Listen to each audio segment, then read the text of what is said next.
Hi everyone, Dante here, your consumer master trainer working with Microsoft. Kung nakita nyo na tong icon na to, na nakikita nyo sa screen, that's Copilot. So it's included on the latest update for Windows 11. Paano ba natin makukuha or saan siya magiging available? Number one, Windows 11.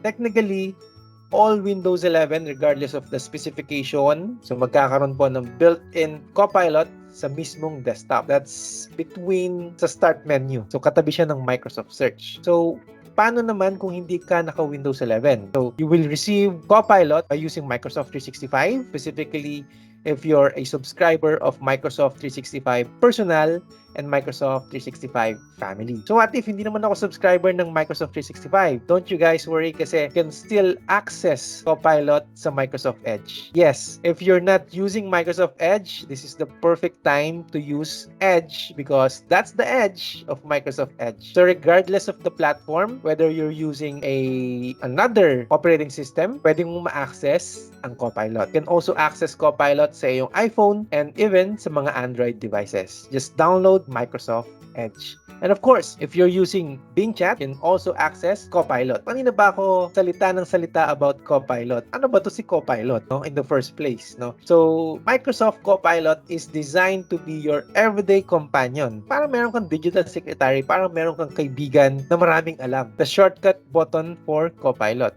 So, yung hotkey natin is Windows key plus C. And Copilot will automatically activate dun sa ating taskbar. As you can see, if I will zoom this one, once you activate the Copilot, lalabas siya doon sa inyong desktop. So, automatically, mag-a-appear siya dyan. Kagaya ng video na makikita ninyo ngayon. So, at first, when you open Copilot, you will notice the three different conversation style. So if you want your Copilot to respond in a more friendlier way, no? Yung medyo light lang yung conversation and in a more creative way, you can choose more creative. And if you want your Copilot to respond in a very straightforward, if you're doing a research, very fact-finding, choose the conversation style more precise. And of course, if you want to experience the best of both worlds, pwedeng mix siya ng more creative and more precise, dun ka sa gitna, which is more balanced. So ano ba yung mga kayang gawin ni Copilot? So here is the sample. I can simply drag and drop a photo and ask Copilot, what is the photo about? No? So as you can see, nag-drag and drop lang ako ng photo and I ask Copilot, can you tell me about the photo?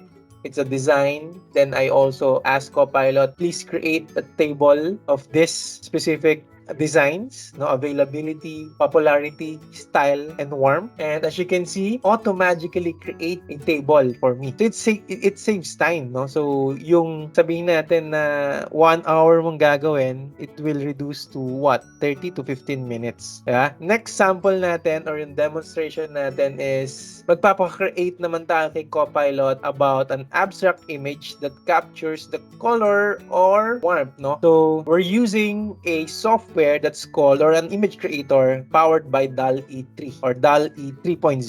You can ask Copilot to create image, which is perfect na perfect para sa mga walang creativity sa katawan kagaya ko. I use Copilot in creating and exploring my creativity. So you can get inspiration, visually stunning designs with Copilot. Aside from creating an image, you can also ask Copilot to change the settings of your device. Well, para siguro sa mga experts natin dyan, madali lang naman talaga mag-change ng settings ng Windows device natin. But para doon sa mga new user or para doon sa mga nakalimutan, saan ba pupunta in terms of paano magpalit ng themes ng aking desktop, paano magpalit ng photo, or for example, ayaw mag-connect or mag-open ng aking camera. Because you can also ask Copilot to troubleshoot your PC. Dadalhin ka niya dun sa mga steps na yon. Kagaya ng nakikita nyo sa video natin or sa demonstration natin. My camera isn't working. So, I ask Copilot, why is my camera isn't working?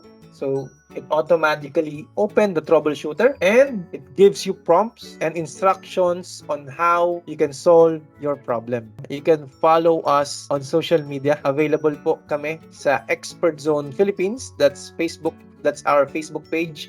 And available din po kami sa aming YouTube channel which is Expert Zone Philippines. We do contents, short videos, tips and tricks about anything Microsoft.